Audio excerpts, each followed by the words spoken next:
समय आ गया है दुनिया को बताने का कि सनातन क्या है। अब पूरे विश्व पर सनातन राज करेगा। अब होगा अधर्मियों का विनाश और धर्म की पुनर्स्थापना।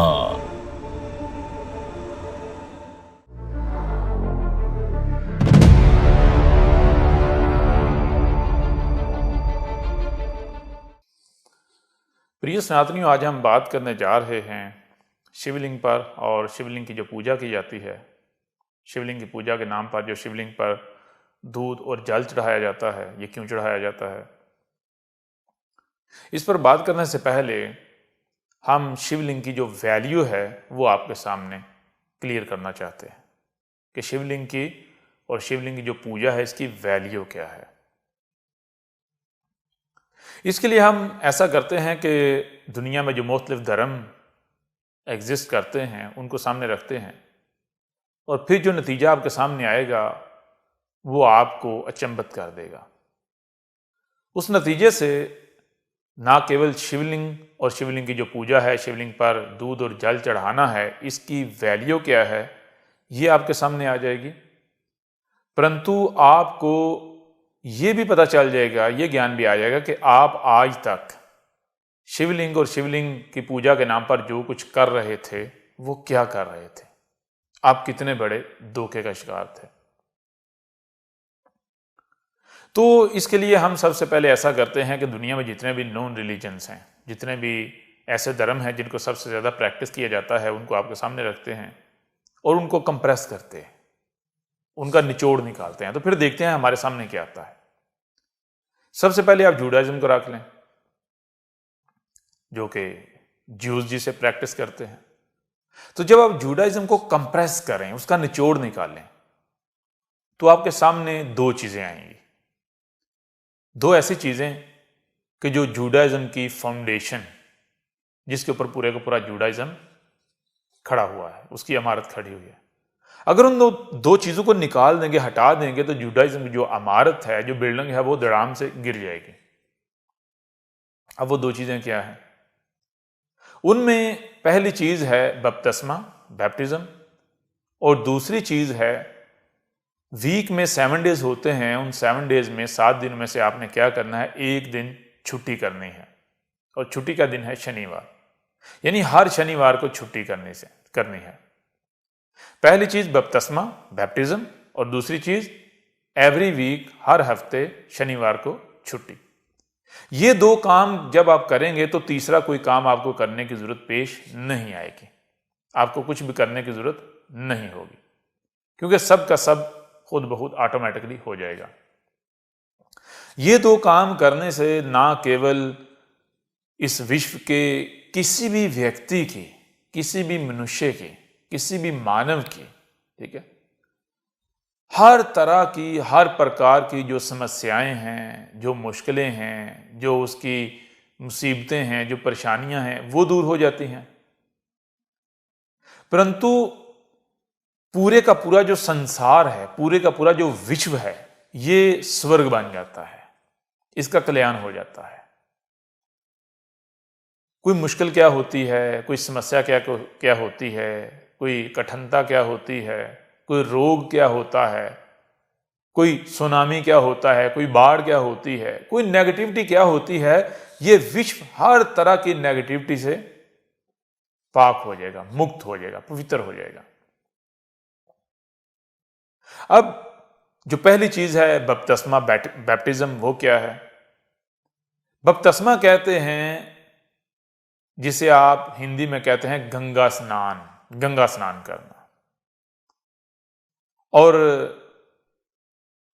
जो 7 दिन हैं वीक के अंदर, उनमें से एक दिन छुट्टी करना। ये क्यों जरूरी है? जब आप इसको जानेंगे, इसका ज्ञान प्राप्त करेंगे, इसके पीछे जाएंगे, इसका कारण क्या है, तो उसका कारण ये सामने आएगा कि ये जो पहाड़ हैं, ये जो चट्टानें हैं, ये हम देखते हैं कि ये सड़ गई हैं, सूख गई हैं।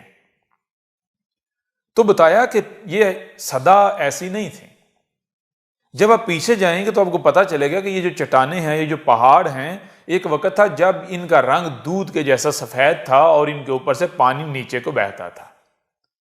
ये दूध के जैसे सफेद थी, पानी नीचे बहता था, उस पानी से चश्मे वजूद में आते थे, नदियां, नाले, तो इसी तरह गंगा जो है वो वजूद में आती थी। तो इनके पानी से ये धरती जो है वो क्या, स्वर्ग का मंजर जो है वो पेश करती थी, धरती स्वर्ग थी। फिर क्या हुआ ये कि जो मनुष्य जाति है, इसके कर्मों ने ये जो वातावरण है इसको बदल दिया, इसमें ऐसा बदलाव पैदा किया, ऐसा बदलाव लाया कि ये जो धरती है, ये जो चट्टानें हैं, जो पहाड़ हैं, ये सूख गए, सड़ गए। इनके ऊपर से जो दूध जैसी सफेदी थी बर्फ से, वो खत्म हो गई। जब वो सफेदी खत्म हुई, बर्फ खत्म हुई, तो ऑटोमेटिकली जो पानी का फ्लो है, पानी खत्म। नदियां, नाले, झरने जो गंगा थी, रिवर, दरिया, वो खुशक, उनमें पानी कम हो गया। जब उनमें पानी कम हुआ तो ये एक चेन है, हर चीज दूसरी के साथ जो है वो जुड़ी हुई है, लिंक्ड करती है, लिंक्ड है। तो करते करते क्या हुआ कि एक खिता, एक इलाका, एक एरिया, वो जो पहले स्वर्ग था वो नरक में बदल गया, वो पाताल लोक में बदल गया। तो जब आप हर हफ्ते में जो वीक है उसमें 7 दिन होते हैं, उन 7 में से एक दिन तय कर लें, उस दिन छुट्टी किया करेंगे, जो कि ज्यूज ने तय किया कि हम शनिवार को यानी हफ्ते को छुट्टी किया करेंगे। तो उसका नतीजा क्या निकलेगा? उसका नतीजा ये निकलेगा कि ये जो पहाड़ हैं, ये जो चट्टानें हैं, ये दोबारा से सफेद हो जाएंगी, ये वाइट हो जाएंगी। दोबारा से इनके ऊपर से जो जल है वो नीचे उतरना शुरू हो जाएगा।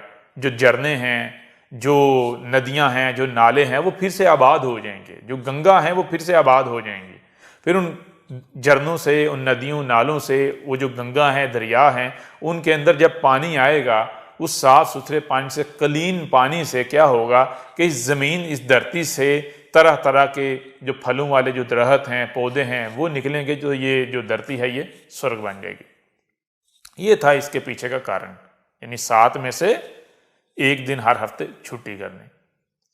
अब यही चीज क्रिश्चियनिटी के अंदर मिलती है। क्रिश्चियनिटी के अंदर क्या है? क्रिश्चियनिटी के अंदर भी यही है कि पहली चीज आपने बपतिस्मा, बैप्टिज्म। अब बपतिस्मा, बैप्टिज्म क्या है? आपको बता दिया कि जिसे आप हिंदी में क्या कहते हैं, गंगा स्नान। गंगा स्नान करना है। और दूसरी बात वो क्या है? वो यही है कि आपने हफ्ते में से क्या करना है, एक दिन छुट्टी करनी है। यानी हफ्ते में 7 दिन होते हैं, उन 7 में से 6 दिन आपके और 1 दिन प्रकृति का। एक दिन आपने कुछ नहीं करना, ये जो प्रकृति है इसको करने देना है, ठीक है ना। जब आप ऐसा करेंगे तो इसका नतीजा क्या निकलेगा? इसका नतीजा ये निकलेगा कि ये जो धरती है, जो कि ये जो मनुष्य जाति है, इनके कर्मों से नरक बन गई है, ये धरती स्वर्ग में बदल जाएगी। कैसे? बहुत आसान है इसको समझना, बता भी दिया गया कि जब आप 6 दिन जो कर रहे हैं करेंगे, केवल 1 दिन आप प्रकृति को अपना काम करने देंगे। जो नेचर है, मदर नेचर है, ये जो यूनिवर्स है, ये जो ब्रह्मांड है, इसको अपना काम करने देंगे। इसके काम में आप मुदाखलत, आप छेड़छाड़, इंटरफेरेंस नहीं करेंगे। तो इसका रिजल्ट क्या निकलेगा? जरा विचार करें। ये जितने भी मनुष्य हैं इन सब को इकट्ठा कर लें और एक तरफ इनको रख लें, दूसरी तरफ प्रकृति को रख लें, तो दोनों में से ताकतवर कौन? ये जो इंसान है, जो मनुष्य हैं, ये ताकतवर, ये पावरफुल है, या फिर ये प्रकृति पावरफुल है? तो बहुत सादा, सिंपल, सरल सा इसका उत्तर है कि प्रकृति पावरफुल है, प्रकृति ताकतवर है। तो अगर 6 दिन ये मनुष्य जाति अपनी मर्जी के मुताबिक जिंदगी गुजारती है, केवल 1 दिन हर हफ्ते, एवरी वीक 1 दिन ये प्रकृति को दे दें, ठीक है ना। अगर पूरी दुनिया की मनुष्य जाति केवल 1 दिन प्रकृति के नाम कर दे, तो ये यूं समझो कि मनुष्य जाति और जो प्रकृति है इसके खिलाफ लड़ाई, ठीक है ना। तो इंसाफ के साथ लड़ाई लड़ी जाए, जंग की जाए। 6 दिन मनुष्य जाति ले, 1 दिन प्रकृति को दे दिया जाए। जब इस तरह आप चलेंगे तो नतीजा ये निकलेगा कि प्रकृति अपने आप को रिकवर करना शुरू कर देगी। जो मदर नेचर है ये अपने आप को रिकवर करना शुरू कर देगी, नेचर वापस आना शुरू हो जाएगी। यूं देखते ही देखते क्या होगा कि ये जो विश्व है, ये जो दुनिया है, जो इंसानों ने, मनुष्य जाति ने अपने कर्मों से इसे नरक बना दिया, ये नरक से वापस स्वर्ग में कन्वर्ट होना शुरू हो जाएगी। तो आहिस्ता आहिस्ता स्लोली ये जो दुनिया है, ये जो विश्व है, ये नरक से स्वर्ग में बदल जाएगा। क्या करने से? और करें, केवल 2 काम करने से। पहला काम गंगा स्नान, बपतिस्मा, और दूसरा काम हर 7 में से 1 दिन छुट्टी, बस। अब आ जाए इस्लाम की तरफ। इस्लाम क्या क्लेम करता है? जब कुरान उठाएं, कुरान को देखें तो कुरान क्या कहता है? कुरान कहता है कि गुस्ल करने से, गुस्ल, अब गुस्ल किसे कहते हैं हिंदी में, सनातन धर्म में, हिंदुइज्म में? गंगा स्नान। गुस्ल करने से यानी गंगा स्नान करने से, और दूसरा अस्सलात कायम करने से, जिसे मुसलमान नमाज कहते हैं। ऐसा करने से क्या होगा? ऐसा करने से वही जो जूडाइज्म और जो क्रिश्चियनिटी क्लेम कर रही है, ये जो धरती है ये नरक से स्वर्ग में बदल जाएगी। अब आ जाएं हिंदुइज्म की तरफ, जिसे सनातन धर्म कहा तो जाता है, परंतु क्या ये सनातन धर्म है? ये तो बात की बात है।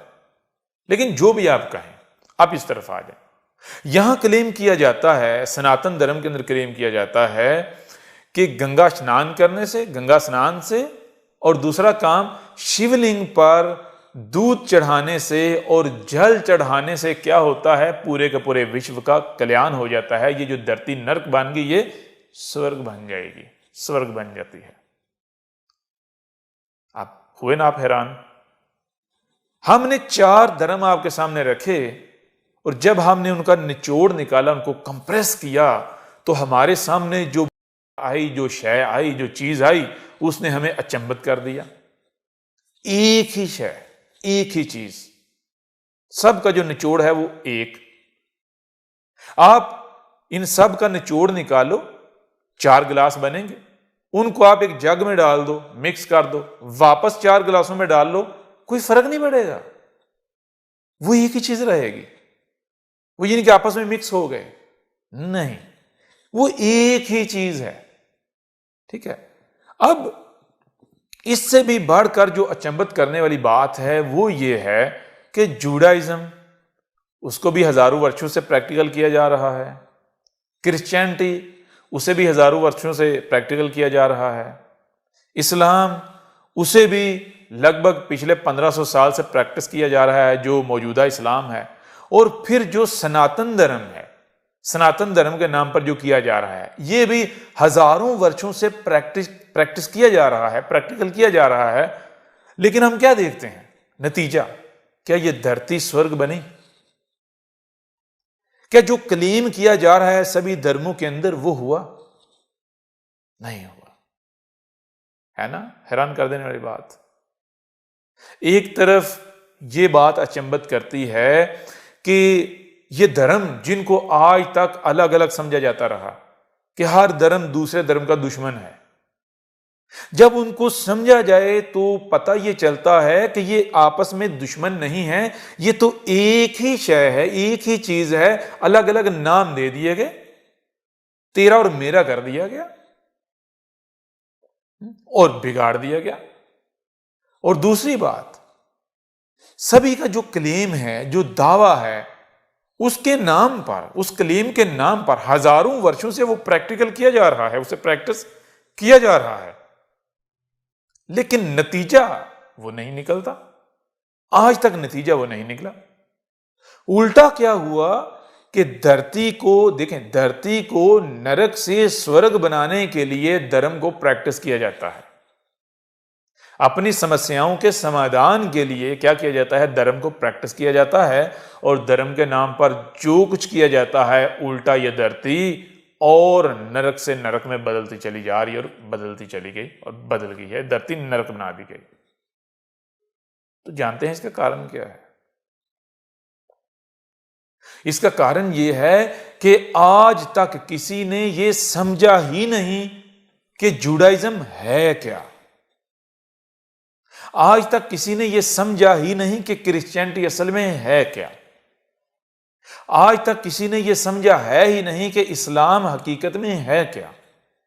आज तक किसी ने यह समझा ही नहीं कि सनातन धर्म असल में है क्या। जब समझा जाएगा तो आपको पता चलेगा कि ये जो ऊपर लेबल लगा दिए गए हैं, ये जुडाइज्म है, ये क्रिश्चियनिटी है, ये इस्लाम है, ये हिंदुइज्म है, ये इंसानों के काम है। इन्होंने बिगाड़ के रख दिया। धर्म तो एक था, एक है और एक ही रहेगा। जब आप धर्म को समझेंगे, समझकर उसको प्रैक्टिस करेंगे, तो फिर ऐसा कैसे मुमकिन है कि ये धरती जो है ये नरक से स्वर्ग ना बने? कैसे मुमकिन है बताएं जरा। जब समझकर किया जाएगा तो फिर ये पूरी की पूरी धरती नरक से स्वर्ग में बदल जाएगी।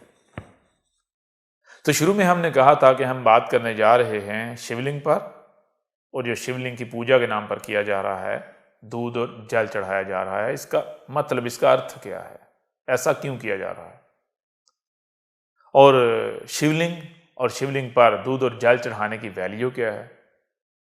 अब आपको इस बात की समझ आ गई होगी शिवलिंग क्या है और शिवलिंग पर दूध और जल चढ़ाना, इसकी वैल्यू क्या है। ऐसा करने से इस धरती ने, जिस धरती पर आप रह रहे हैं, इस विश्व ने, जिस विश्व में आप रह रहे हैं, इसने नरक से स्वर्ग में बदलना था। शिवलिंग की पूजा क्यों करना थी, क्यों की जा रही थी? शिवलिंग की पूजा करने का केवल एक ही कारण था, और वो ये था कि शिवलिंग की पूजा करने से ये धरती नरक से स्वर्ग में बदल जाएगी। शिवलिंग पर दूध और जल चढ़ाना ये क्या था? शिवलिंग पर दूध और जल चढ़ाने से क्या होना था? इस धरती ने नरक से स्वर्ग में बदल जाना था। लेकिन आपसे सवाल है, अब आप खुद बताएं। हमारा आप सभी से यह प्रश्न है, सभी सनातनियों से यह प्रश्न है कि बताएं कि जो धर्म में रीढ़ की हड्डी की मानंद है, जो धर्म की फाउंडेशन है, उसके नाम पर जो किया जा रहा है, जो प्राप्त करने के लिए किया जा रहा है, क्या आज तक उसकी प्राप्ति हुई? वो प्राप्त हुआ?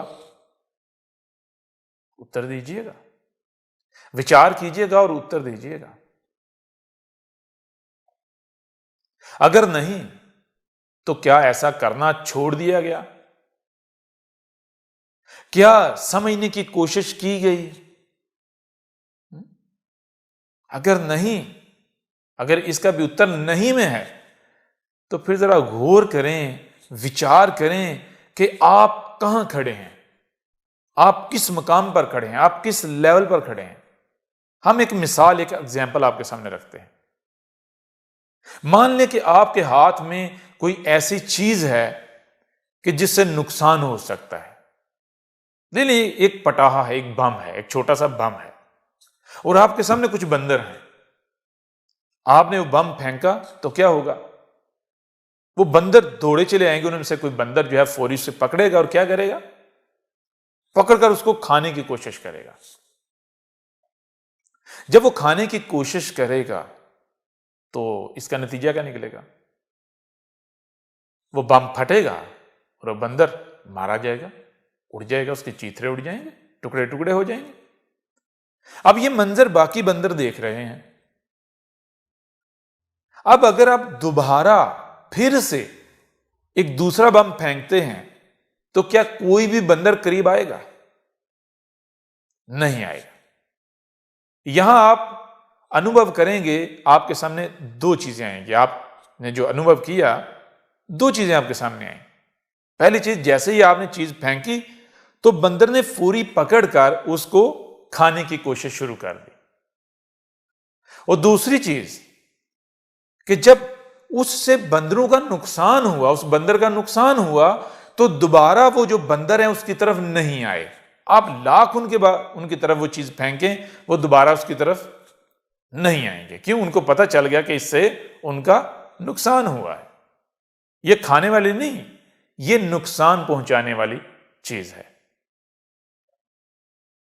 अब जरा आ जाए इंसान के ऊपर, मनुष्य जाति के ऊपर, मानव जाति के ऊपर। इनमें और बंदरों में कौन सी शय, कौन सी चीज अंतर करती है? वो है बुद्धि। बंदर ने जब कोई चीज देखी तो उसने पकड़ के फौरी उसको प्रैक्टिस करने की कोशिश की, खाने की कोशिश की। उसने अपनी बुद्धि का उपयोग नहीं किया। उसने ये नहीं जाना कि ये क्या है, ये इसने, यानी कि अगर उसने फेंकी है ये शय क्यों फेंकी है, और ये शय, ये चीज है क्या, उसने ये नहीं जाना। उसने फौरी पकड़ा और खाने की कोशिश की। नतीजा क्या निकला? वो आपके सामने। और फिर दूसरी चीज, जब वो बंदर, उन्होंने जब ये मंजर देखा उस बम के फटने का और उस बंदर के टुकड़े टुकड़े होने का, तो बाकी जो बंदर है, अब दोबारा जितनी चीजें आप वो चीज फेंके, बम फेंके, वो नहीं आएंगे पास, वो पास नहीं आते, नहीं आए। क्यों? उनको पता चल गया। अब बंदर और इंसान में ये बुद्धि है जो अंतर करती है। अगर ये अंतर मौजूद नहीं है तो ये जो इंसान है, जो मनुष्य जाति है, ये बंदर इससे कई गुना बेहतर होगा। ये बंदर से भी बहुत नीचे गिर जाएगी, ये सबसे नीचे गिर जाएगी। इससे बदतर कोई और क्रिएशन हो ही नहीं सकती। इससे नीचे की कोई और क्रिएशन हो ही नहीं सकती। जरा विचार करें। आपके सामने कुछ भी आता है, कोई भी चीज आपके सामने आती है, तो आपको सबसे पहले क्या करना चाहिए? क्या जो भी आप सुनते हैं, जो आप देखते हैं, कोई खाने की चीज है तो फौरी आपको खाना शुरू कर देना चाहिए? कुछ भी आपने सुना, फौरी तौर पर उसको मान लेना चाहिए? कुछ भी देखा, उसके पीछे चल पड़ना चाहिए? यानी बगैर बुद्धि के उपयोग के, बगैर अकल इस्तेमाल किए कुछ भी करना शुरू हो जाना चाहिए। अगर आप ऐसा करते हैं तो जरा ये बताएं, आप में और बंदर में कोई फर्क? बंदर की जगह कोई और जानवर रख लें, कोई और पशु रख लें। अगर आप भी, कुछ भी आपके सामने आता है तो उसे बगैर समझे, बिना बुद्धि का उपयोग किए, बिना जानकारी, ज्ञान प्राप्त किए आप करते हैं, उसको प्रैक्टिकल में लेकर आते हैं, उसको प्रैक्टिस करते हैं, तो आप में और उस बंदर या किसी भी पशु में क्या अंतर हुआ? पहली बात। दूसरी बात, बंदर तो एक बार जब उसने प्रैक्टिस की, नुकसान उठाया तो वो पीछे हट गया। उसने दोबारा प्रैक्टिस नहीं की, उसने दोबारा वही चीज प्रैक्टिकल नहीं की। ठीक है। परंतु जब आप इंसान को देखें तो इंसान क्या करता है? आप शिवलिंग और शिवलिंग के नाम पर जो किया जा रहा है, शिवलिंग पर दूध और जल जो चढ़ाने के नाम पर जो किया जा रहा है, शिवलिंग की पूजा के नाम पर जो किया जा रहा है, इसी को सामने रख लें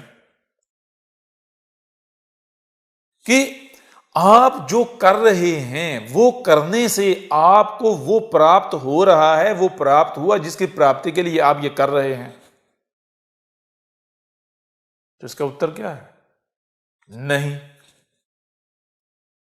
आप पिछले हजारों वर्षों से एक चीज को प्रैक्टिस कर रहे हैं और उसका हर बार जो रिजल्ट है, नतीजा है, वो क्या आता है? 0 0 0 0। और आप फिर उसी उम्मीद से प्रैक्टिस किए जा रहे हैं।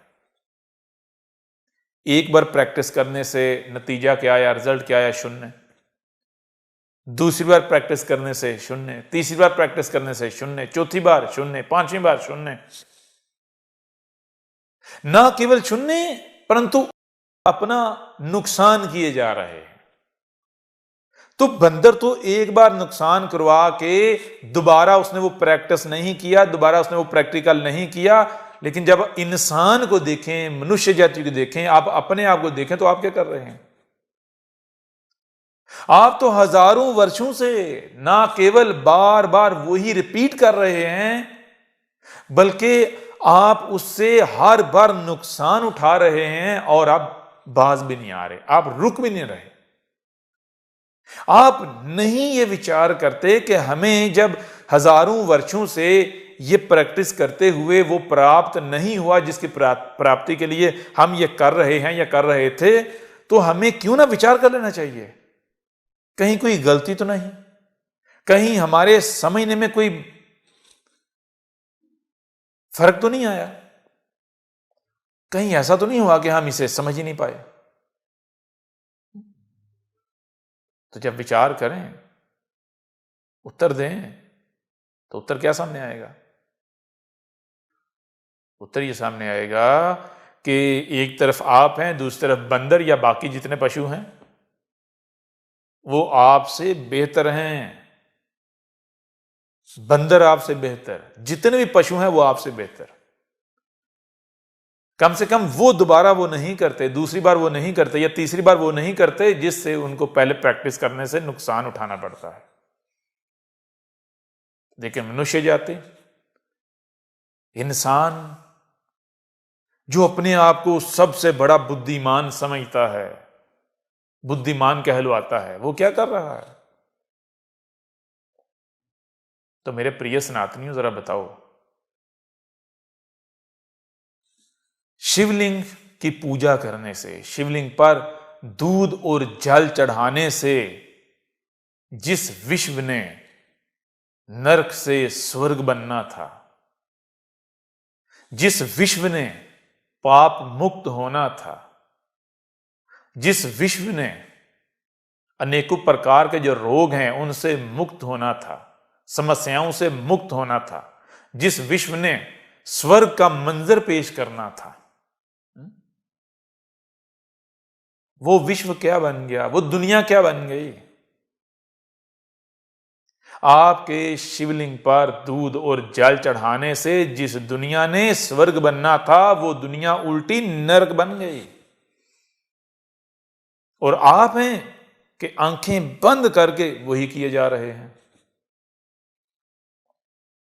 मेरे प्रिय सनातनियों, आप खुद बताओ, आप में और जो ज्यूज हैं उनमें क्या अंतर हुआ? आप में और जो क्रिश्चियंस हैं उनमें क्या अंतर हुआ? आप में और जो मुस्लिम हैं इनमें क्या अंतर हुआ?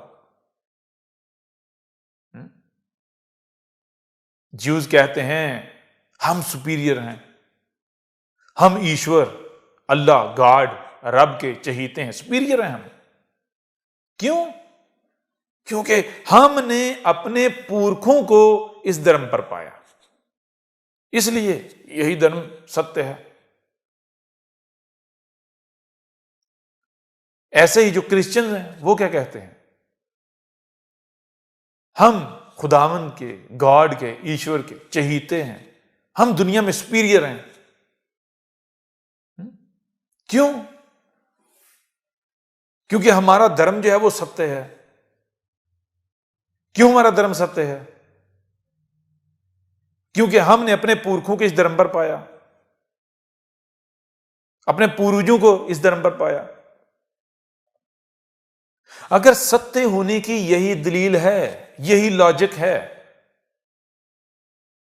तो गलत कौन है? अगर ठीक होने की, सही होने की, सत्य पर होने की अगर ये लॉजिक है, ये दलील है, तो फिर गलत कौन है इस विश्व में, इस दुनिया में गलत कौन है?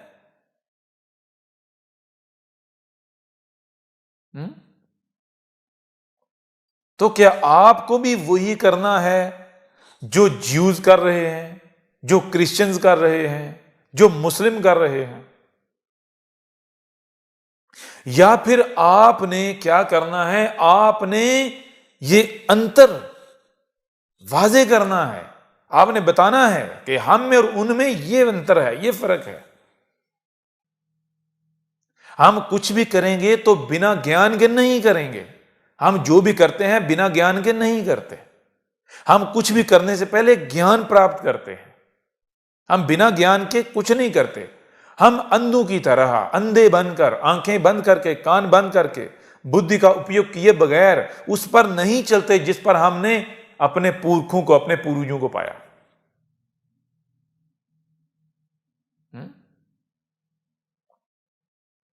तो क्या आप ऐसा कर रहे हैं? क्या ऐसा करना चाहिए जो आप कर रहे हैं? जरा विचार करें। आज समय आ गया है बदलाव का, आज समय आ गया है विचार करने का। इस विश्व को, इस दुनिया को नर्क बना दिया गया है। और एक और बात हम आपके सामने रखते हैं, जरा विचार करें। कोई शय है बाहर, अब बाहर से कोई भी शय उठाकर लाएं तो क्या होगा? कोई गाड़ी कहीं खड़ी हुई है, आप उठाकर ले आए तो नतीजा क्या निकलेगा? क्या आपके पीछे पुलिस नहीं लगेगी? आप पर एफआईआर नहीं कटेगी? आप कोई किसी की कोई गाय, कोई बकरी, कोई चीज अगर आप किसी की कोई लेकर आते हैं, किसी की पकड़ते हैं बाहर से, आप कहते हैं जी ये तो ऐसे लावारिस है, इसका कोई वारिस नहीं है, इसका कोई है नहीं, इसका मालिक नहीं है,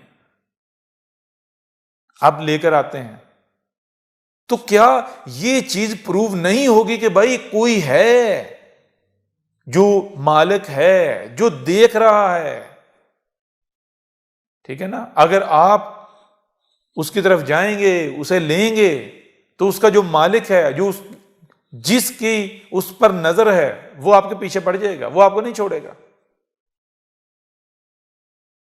ये नियम सामने आता है या नहीं आता? ये रियलिटी, ये हकीकत सामने आती है या नहीं आती? आप बताएं, आपके घर में, आप अपने घर की एग्जाम्पल ले लें। क्या आप अपने घर में जंगल का कानून चाहेंगे? क्या अपने घर में आप शोर शराबा चाहेंगे? क्या आप अपने घर में खराबियां चाहेंगे? अगर कोई बाहर से आपके घर में आए और खराबियां करे तो क्या आप उसको अलाउ करेंगे? नहीं ना। आपकी नजर होगी ना उसके ऊपर। जब हर किसी की किसी न किसी पर नजर होती है, हर किसी पर किसी न किसी की नजर होती है, हर शय पर किसी न किसी की नजर, कोई देखने वाला होता है, उसका रखवाला होता है, उसकी फिक्र करने वाला कोई होता है, तो फिर जो विश्व है, ये जो दुनिया है, इसका फिक्र करने वाला कोई नहीं, इसको देखने वाला कोई नहीं। इस दुनिया को, इस विश्व को खराब करने से क्या कोई नहीं जिसको तकलीफ होती हो? मेरे प्रिय सनातनियों, हमने आपको बताया था ये जो दुनिया है ये क्या है? ये ऐसे ही है जैसे आपके जिस्म, ये जो आपका शरीर है, इसमें एक सेल होता है, बिल्कुल ऐसे ही ये दुनिया एक बड़ा शरीर है, उसका एक सेल है। जैसे आपके शरीर में अंग हैं, ऐसे ही एक बड़ा शरीर है, जिस शरीर के अंदर ये दुनिया उसका अंग है। जैसे आपकी अपने शरीर पर नजर होती है, आप अपने शरीर को किसी को नुकसान नहीं पहुंचाने देंगे। आप किसी को अलाउ नहीं करेंगे कि वो आपके शरीर को नुकसान पहुंचाए, आपको तकलीफ दे। क्यों? आपको आपके शरीर की फिक्र है, फिक्र होती है, आपके अपने शरीर पर नजर होती है। ऐसे ही ये जो दुनिया है, ये जिसका शरीर है, उसे इसकी फिक्र है, उसकी इस पर नजर है। और वो कौन है? यही ब्रह्मांड, जिसे आप ईश्वर कहते हो, आप गॉड कहते हो, आप रब कहते हो, आप अल्लाह कहते हो, आप दियोस कहते हो, आप एली कहते हो।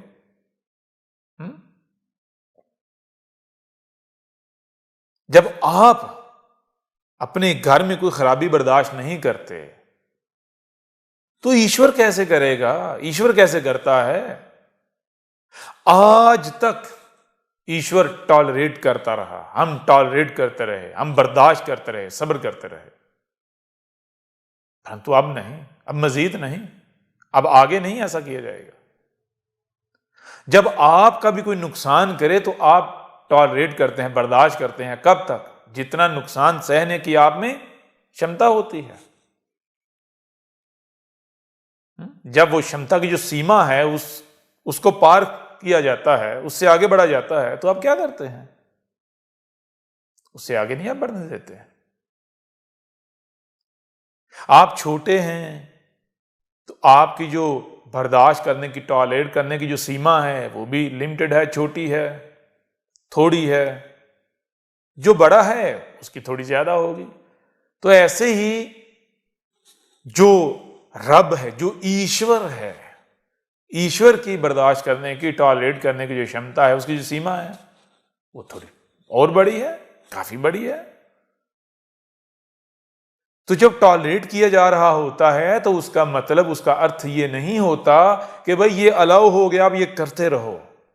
नहीं, जब टॉलरेट किया जा रहा होता है तो उसका अर्थ ये नहीं होता कि ये चीज अलाउ हो गई, करो करो, बल्कि ये देखा जा रहा होता है कि हो सकता है ये खुद ही बाज आ जाएं, खुद ही रुक जाएं, खुद ही ये पीछे हट जाएं। और अगर बाज नहीं आते, नहीं रुकते, पीछे नहीं हटते, तो फिर क्या होता है?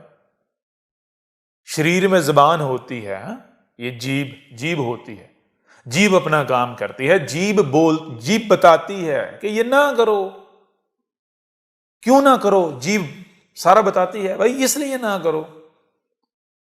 और फिर जो जीभ को भी ना समझे, जीभ के बताने से जो ना बाज आए, जो ना रुकें, जो बाज ना आए, जो ना समझें, जो वही करें जो कर रहे थे, तो फिर क्या शरीर में केवल जीभ ही होती है, जीवा होती है, या कुछ और भी होता है? शरीर में फिर हाथ भी तो हैं, और हाथों के तो मुक्के भी बनते हैं, चपेड़े भी बनती हैं। तो जब हाथ हरकत में आए, एक्शन में आए, तो फिर क्या होता है? तो ऐसे ही ये जो दुनिया है, ये जो विश्व है, ये मैं तुम्हारा जो ईश्वर हूं, जिसे तुम ईश्वर कहते हो, ये मेरा शरीर है, ये मेरे शरीर का अंग है। तुम अपने कर्मों से इसे बिगाड़ रहे थे, इसे खराब कर रहे थे, इसे नर्क बना रहे थे, और मैं टॉलरेट कर रहा था। तो मेरी जो टॉलरेंस है उसका अर्थ ये नहीं है कि मैंने इसको नर्क बनाना अलाउ कर दिया था। नहीं, मैंने अलाउ नहीं किया। मैं तो केवल ये देख रहा था कि जब तक कि तुम में से कोई एक भी पीछे है जो ये नहीं कर रहा, तो उसकी ड्यूटी क्या है? उसकी ड्यूटी यह है कि बाकियों को बताए कि ये गलत है, ऐसा नहीं करना इस विश्व में, इस संसार में, इस दुनिया में। अगर वो नहीं बताता और वो भी वही करता है, यानी जब सब के सब यही करना शुरू हो जाते हो, तो फिर वक्त आ जाता है, समय आ जाता है कि जब मैं फिर तुम्हें रोकूं। मेरी जो टॉलरेट करने की जो सीमा है वो आ जाती है, उससे मैं आगे तो नहीं जाने दूंगा, सीमा को पार तो नहीं करने दूंगा। तो मेरे प्रिय सनातनी, बात समझ आ रही है या नहीं आ रही? ये दुनिया जो है, ये जिसे आप धरती कहते हो, ये जो विश्व है, ये क्या है? ये ईश्वर के शरीर का अंग है। जब आप ईश्वर के शरीर के इस अंग को खराब करोगे, इसे तकलीफ दोगे, इसे बिगाड़ोगे, इसे नर्क में बदलोगे, तो क्या ईश्वर बर्दाश्त करता रहेगा, टॉलरेट करता रहेगा? बताओ जरा। तो आज समय आ गया है, जो समझ जाएंगे, भाज आ जाएंगे, और जो धर्म है उस पर चलेंगे, धर्म मार्ग पर चलेंगे, वो बचेंगे। और जो वही करते रहेंगे, जो बाज नहीं आएंगे, और वही करते रहेंगे जो करते रहे और आज जो हो रहा है, वो नहीं बचेंगे। उनमें से कोई एक भी नहीं बचेगा। इस दुनिया में बहुत बड़ा बदलाव आने जा रहा है। यह विश्व एक नए युग में डलने जा रहा है, नया युग आने जा रहा है, शुरू होने जा रहा है, नए युग का आरंभ होने जा रहा है। इस समय कौन सा युग चल रहा है? कलयुग। अब समय आ गया है कलयुग के अंत का और सतयुग के आरंभ का। तो अब आओ इस तरफ कि शिवलिंग क्या है और शिवलिंग पर दूध और जल चढ़ाना क्या है। शिवलिंग को आप उस समय तक नहीं समझ सकते, शिवलिंग पर दूध चढ़ाना और जल चढ़ाना क्या है इसे आप उस समय तक नहीं समझ सकते जब तक कि आप एक रियलिटी, एक हकीकत, एक नियम जो है उसे ना जान लो, उसकी जानकारी प्राप्त ना कर लो और उसे हर लम्हे, हर मोमेंट अपने सामने ना रखो। वो क्या है? वो नियम ये है, देखो, गौर करो, विचार करो। कोई भी चीज अपने सामने रख लो, एक फ्रूट रख लो, सेब रख लो, तो जब तुम उसमें विचार करोगे तो तुम्हारे सामने एक नियम आएगा। वो क्या आएगा? वो ये आएगा कि जो ज्ञान है इसके 3 लेवल हैं, 3 स्टेजेस हैं ज्ञान की। पहला लेवल, जरा विचार करो कि जो सामने है उसका रंग, यानी उसका कलर क्या है, रंग क्या है, उसका साइज क्या है। एक ज्ञान की एक किस्म होगी, ये एक प्रकार का ये ज्ञान हो गया। दूसरा, जो अब आपको सामने नजर आ रहा है, ये टोटल कंप्लीट ज्ञान नहीं है, टोटल ज्ञान नहीं है, बल्कि एक दूसरी प्रकार का ज्ञान है। कौन सा? जो छुपा हुआ है। जब आप उस सेब को काटोगे, टुकड़े करोगे, तो फिर आपको उसका अंदर का रंग क्या है, यानी वो ज्ञान जो छुपा हुआ है। तो अब जो छुपा हुआ ज्ञान है वो भी 2 प्रकार का है। एक प्रकार का वो है कि जब वो छुपा हुआ सामने आता है तो आप उसे देख सकते हो, उसका अनुभव कर सकते हो, आप उसे दूसरों को बता सकते हो।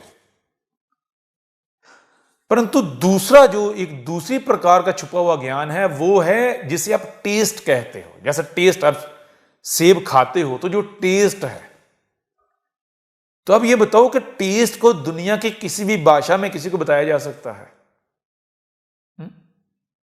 नहीं ना बताया जा सकता। विचार करो जरा। तो ज्ञान, एक ज्ञान वो है जो सामने होता है, तो जो सामने होता है वो टोटल कंप्लीट ज्ञान नहीं होता। उसके अलावा एक और प्रकार का ज्ञान होता है, वो जो छुपा हुआ। अब वो जो छुपा हुआ होता है वो 2 प्रकार का होता है। एक वो जो सामने आने पर आप उसे समझ जाते हो, समझ सकते हो और दूसरों को बता भी सकते हो किसी भी भाषा में। लेकिन जो छुपा हुआ ज्ञान, उसमें जो दूसरी प्रकार का ज्ञान है, उसको आप दुनिया की किसी भाषा में बता नहीं सकते, किसी को नहीं बता सकते। वो ज्ञान अनुभव का नाम है। जब तक कि आप खुद मुशाहिदा नहीं करोगे, खुद अनुभव नहीं करोगे, खुद एक्सपीरियंस नहीं करोगे, जिसकी एग्जाम्पल है टेस्ट की, जो टेस्ट करने से आता है। अब बताओ, जो टेस्ट होता है, आप दुनिया की किसी भाषा में किसी को बता सकते हो? अगर बता सकते हो तो हम आपसे प्रश्न करते हैं, तो बताओ, केला और सेब, इन दोनों का जो टेस्ट है उसमें अंतर क्या है? बता सकते हो? नहीं बता सकते। तो ये नियम सदा अपने सामने रखना है, इस नियम को पीछे नहीं करना, इधर उधर नहीं करना। ज्ञान 3 प्रकार का है, ठीक है? ज्ञान के 3 स्टेजेस हैं, 3 लेवल हैं ज्ञान के। पहला लेवल, वो ज्ञान जो हर किसी को आप बता सकते हैं, हर किसी के सामने। दूसरा, जो छुपा हुआ है। तीसरा, छुपे हुए के अंदर भी वो कि जो सामने आ भी जाए तो आप किसी दूसरे को उस वक्त तक बता ही नहीं सकते जब तक कि वो खुद उसको टेस्ट ना कर ले, खुद उसका अनुभव ना कर ले। अब जरा बताओ कि जब यह नियम आपके सामने आ गया है,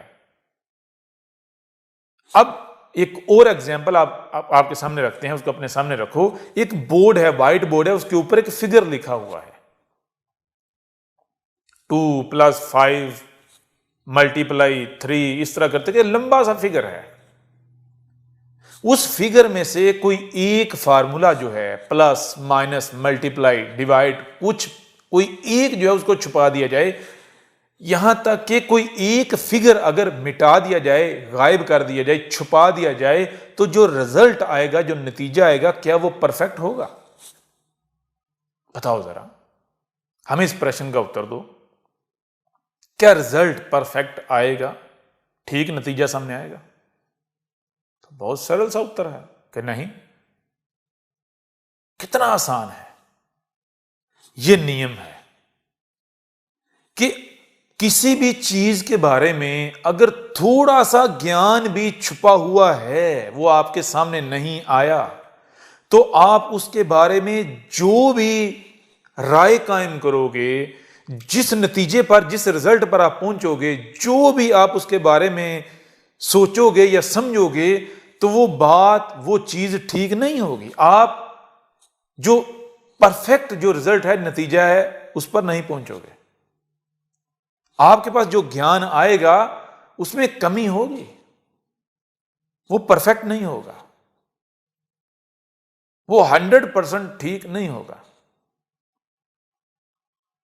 वो कंप्लीट ज्ञान नहीं होगा। अब जब ज्ञान कंप्लीट नहीं होगा, जब ज्ञान कंप्लीट नहीं होगा, परफेक्ट नहीं होगा, और फिर आप कोई कर्म करो, तो जरा बताओ उसका नतीजा क्या निकलेगा?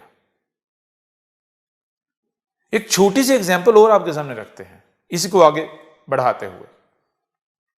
आपकी एक मशीन है, बहुत महंगी आपने खरीदी है बाजार से लेकर, वो खराब हो जाती है, उसमें कोई फॉल्ट आ जाता है, आप किसके पास लेकर जाओगे? किसी ऐसे के पास लेकर जाओगे कि जिसके पास उसके बारे में ज्ञान ही नहीं है,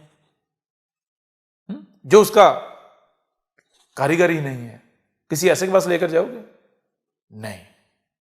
और दूसरी बात, क्या किसी ऐसे के पास लेकर जाओगे कि जिसके पास ज्ञान तो है उसके बारे में, परंतु कंप्लीट ज्ञान नहीं है, मुकम्मल ज्ञान नहीं है, उसके पास एक्सपीरियंस नहीं है, लेके जाओगे? नहीं। क्यों नहीं? खराब कर देगा। जिसके पास कंप्लीट ज्ञान नहीं है, मुकम्मल ज्ञान नहीं है, वो कैसे ठीक काम कर सकता है? वो तो नहीं ठीक कर सकता। ना मुकम्मल ज्ञान से जो भी काम किया जाएगा, जो कर्म किया जाएगा, वो ठीक होगा? नहीं होगा। तो अब जरा आप खुद बताओ, जब आप अपनी कोई छोटी सी छोटी शय भी जो आपकी नजर में कीमती है, उसे आप खराब होने पर किसी ऐसे के पास नहीं लेकर जाओगे, नहीं लेकर जाते कि जिसके पास उसके बारे में कंप्लीट ज्ञान नहीं है, एक्सपीरियंस नहीं है, उसका कंप्लीट अनुभव नहीं है, तो फिर धर्म के नाम पर जो भी आप कर रहे हो, क्या कंप्लीट मुकम्मल ज्ञान के साथ कर रहे हो? आप में से कौन है इस धरती पर, कौन सा व्यक्ति है कि जिससे यह सवाल किया जाए, यह प्रश्न किया जाए कि शिवलिंग क्या है, और वो परफेक्ट कंप्लीट उत्तर दे, परफेक्ट उत्तर, सही उत्तर दे, पूरी यकीन के साथ उत्तर दे कि हां यह है शिवलिंग? कोई है? तो इस धरती पर कोई एक भी मनुष्य ऐसा आपको नजर नहीं आएगा। जब कोई एक भी ऐसा नहीं है जिसके पास शिवलिंग के बारे में कंप्लीट ज्ञान हो, तो फिर किसी एक भी व्यक्ति को शिवलिंग के नाम पर, शिवलिंग की पूजा के नाम पर, शिवलिंग पर दूध और जल चढ़ाने के नाम पर जो किया जा रहा है, वो करना चाहिए? बताओ जरा, उत्तर दो। क्या करना चाहिए? नहीं करना चाहिए। इसके बावजूद किया जा रहा है या नहीं किया जा रहा? तो फिर जो किया जा रहा है, क्या यह ठीक किया जा रहा है? ऐसा किया जाना चाहिए? ना तो यह ठीक किया जा रहा है और ना ही किया जाना चाहिए, फिर भी किया जा रहा है। तो फिर हमारा आपसे प्रश्न है, बताओ कि आप क्या कर रहे हो? आपसे बढ़कर धर्म का कोई दुश्मन हो सकता है? शिवलिंग को आपने एक ऐसा अर्थ पहना दिया जो शिवलिंग है ही नहीं, यानी जो शिवलिंग का अर्थ है ही नहीं। आपने शिवलिंग पर दूध और जल चढ़ाने के नाम पर जो कर रहे हैं, वो कर रहे हैं जो कि सही अर्थ है ही नहीं। आप तो जब उसको प्रैक्टिकल करोगे तो लोग क्या करते हैं, लोग तो जब देखते हैं दूसरे ये कर रहे हैं, ऐसा कर रहे हैं, तो वो भी वही करना शुरू हो जाते हैं। तो आपसे बढ़कर कोई और बड़ा दुश्मन हो सकता है धर्म का, शिवलिंग का, शिवलिंग की पूजा का? जब आपको ये पता ही नहीं, इस बात का, इस चीज का ज्ञान ही नहीं कि शिवलिंग क्या है, तो फिर आप कैसे किसी चीज को शिवलिंग मान सकते हो? जब आपको यह ज्ञान है ही नहीं कि शिवलिंग है क्या, उसकी पूजा है क्या, तो फिर आप कैसे उसकी पूजा के नाम पर जो कर रहे हो वो कर सकते हो? फिर भी आप वो करते हो तो आप क्या कर रहे हो? आपसे बड़ा शिवलिंग का कोई दुश्मन है? आपसे बड़ा कोई शिवलिंग की पूजा का दुश्मन है? नहीं है। क्यों? क्योंकि अगर आप सही मार्ग पर हो, ठीक मार्ग पर हो, तो आप बताओ कि शिवलिंग की पूजा करने से, शिवलिंग पर दूध और जल चढ़ाने से तो इस संसार को, इस विश्व को, इस धरती को, इस दुनिया को स्वर्ग बन जाना चाहिए था।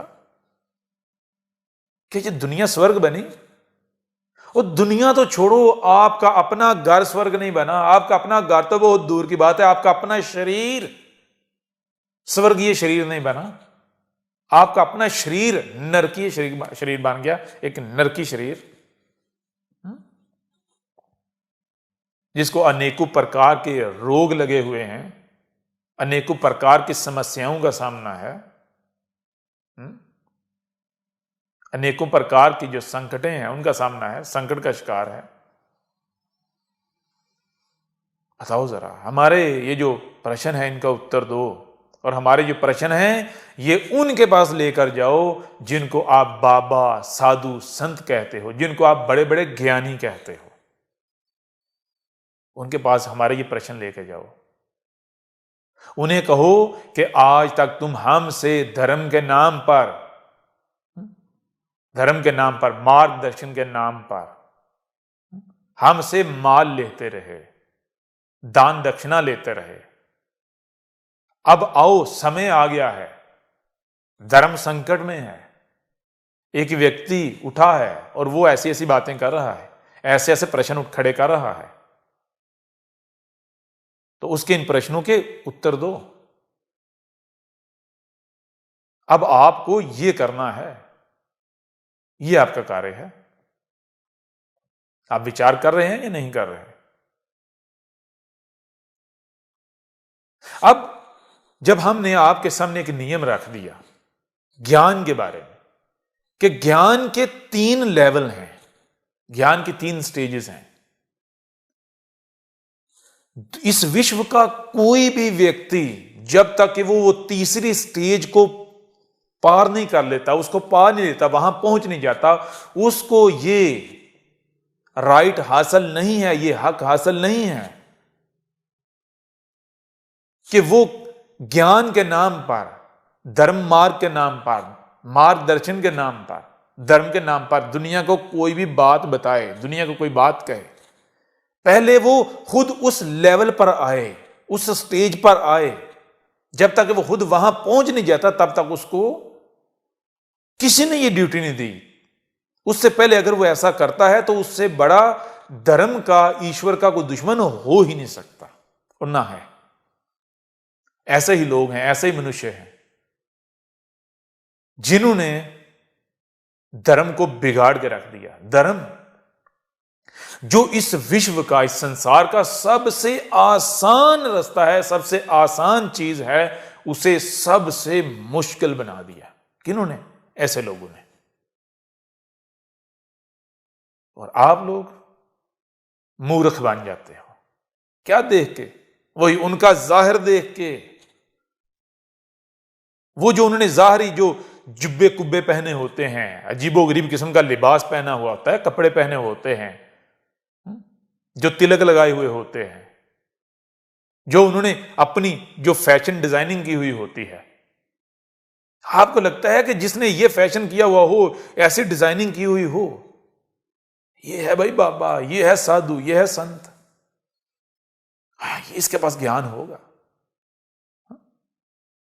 ये है शिव भक्त, ये है ईश्वर का बंदा, ये आपको सत्य बताएगा। कौन सा सत्य बताएगा आपको?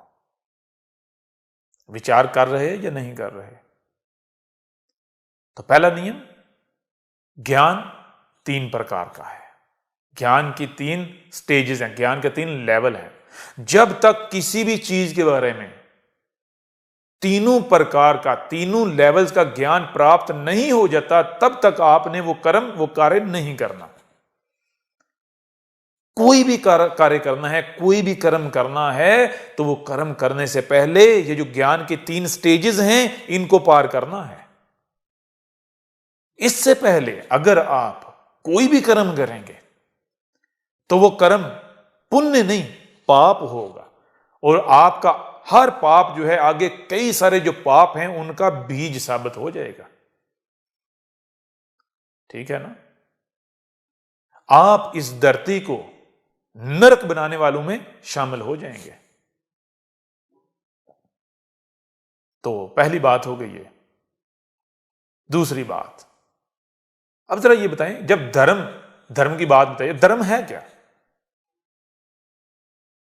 धर्म जो है वो क्या है? धर्म का जितना भी लिटरेचर है वो क्या है?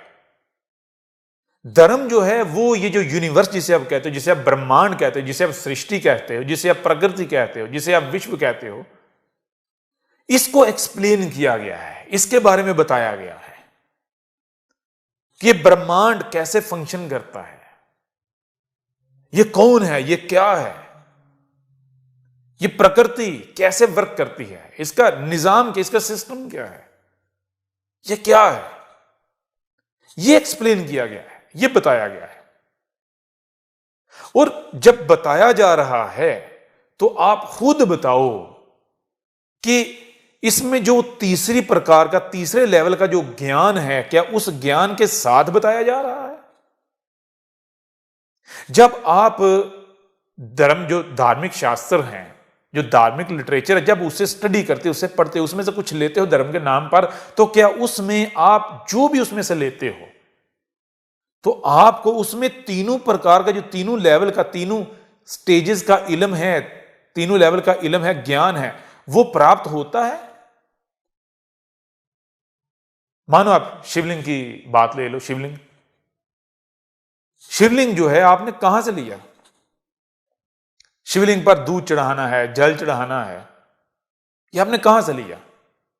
वेदों से, पुराणों से, जो धार्मिक लिटरेचर है, जो शास्त्र हैं, उनमें से, उन्हीं से लिया ना। तो अब आपसे ये प्रश्न है, जब आपने उनसे ये लिया है, तो क्या उनमें आपको ये जो दूसरी और तीसरी स्टेज का जो ज्ञान है वो भी मिला? शिवलिंग के बारे में, शिवलिंग पर दूध और जल चढ़ाने के बारे में, अगर तो वो मिल गया फिर तो ठीक है। अगर वो नहीं मिला तो फिर आपने जिसको शिवलिंग मान लिया, जिसको आपने शिवलिंग पर दूध चढ़ाना और जल चढ़ाना मान लिया, क्या वो सही है? क्या वो सही हो सकता है? क्या वो हकीकत हो सकती है, ट्रुथ हो सकती है? वो जो तीसरी प्रकार का, तीसरे लेवल का ज्ञान है, जब उसको आप साइड पे काट दो तो पीछे जो 2 प्रकार का ज्ञान है वो सिंबल बन जाता है। उससे जो चीज होती है जिसके बारे में ज्ञान दिया जाता है, वो चीज क्या बन जाती है? सिंबल बन जाती है। सिंबल, तो सिंबल किसे कहते हैं? सिंबल कहते हैं कोडेड चीज को, तो जिसको प्रैक्टिकल करने से पहले डिकोड किया जाता है। तो जितने भी धर्म शास्त्र हैं, उनके अंदर धर्म के बारे में जो कुछ भी लिखा हुआ है वो सारे का सारा इनक्रिप्टेड है, सारे का सारा कोडेड है। अब जैसा लिखा हुआ है, जो एज इट इज उसको वैसे ही ले लेंगे। उनमें और बंदरों में कोई फर्क नहीं है। बंदर के सामने आपने बम फेंका, उसने पकड़ के मुंह में डाला, फट गया। समझा नहीं ना, जो चीज सामने है ये समझे नहीं। पहले समझना था, पहले ज्ञान प्राप्त करना था, फिर उसको प्रैक्टिकल में लेकर आना था, प्रैक्टिस करनी थी। जब ज्ञान आता तो फिर पता चलना था, ओ ये खाने की चीज नहीं, ये दूर फेंकनी है, इससे दूर भागना है। क्यों? ये तो नुकसान पहुंचाने वाली है। ये तो चीथड़े बना देगी, बोटी बोटी कर देगी, टुकड़े टुकड़े कर देगी। तो जब आपके पास इन चीजों के बारे में ज्ञान आया, आप एग्जाम्पल ले ले शिवलिंग की, शिवलिंग पर दूध और जल चढ़ाने की, जब आपने ये पढ़ा तो आप ये बताएं कि क्या आपने पहले इसको समझा या फिर आपने बंदर की तरह क्या किया कि जो चीज पढ़ी उसको वैसे करना शुरू कर दिया। अब बंदर क्या करते हैं? बंदर ये करते हैं कि एक बंदर अगर कुछ करता है तो दूसरा वही करना शुरू हो जाता है, तीसरा वही करना शुरू हो जाता है, चौथा वही करना शुरू हो जाता है। वो एक दूसरे को देखते हुए, जो आगे वाला कर रहा होता है पीछे वाला भी वही, उससे पीछे वाला भी वही, वो एक दूसरे को देखते देखते देते वो कॉपी करते हैं। बंदर कॉपी करता है, नकल करता है। तो आप क्या कर रहे हो? कभी विचार किया क्या? नहीं। और क्या अभी भी विचार का समय नहीं आया? जरा विचार तो करो। तो शिवलिंग क्या है?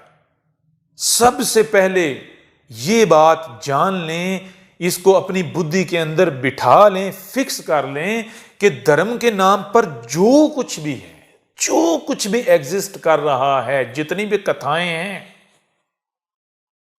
वो सब का सब सिंबॉलिक है, सब सिंबॉलिक लिटरेचर है, सब के सब सिंबल्स हैं। जितनी भी मूर्तियां हैं, जो भी धर्म के नाम पर किया जा रहा है, ये सारे का सारा क्या है? ये सब सिंबल्स हैं। इसको प्रैक्टिकल करने से पहले, इसको प्रैक्टिस करने से पहले इसको डिकोड करना था, इन सिंबल्स को समझना था। जब तक समझ नहीं आना थी तब तक इसको प्रैक्टिकल नहीं करना था। ठीक है ना? और धर्म एक ऐसा मार्ग है कि अगर बिना ज्ञान के, बिना समझे अगर इसको प्रैक्टिस करोगे तो समझो कि ये एक बम है जो तबाही फेर देता है।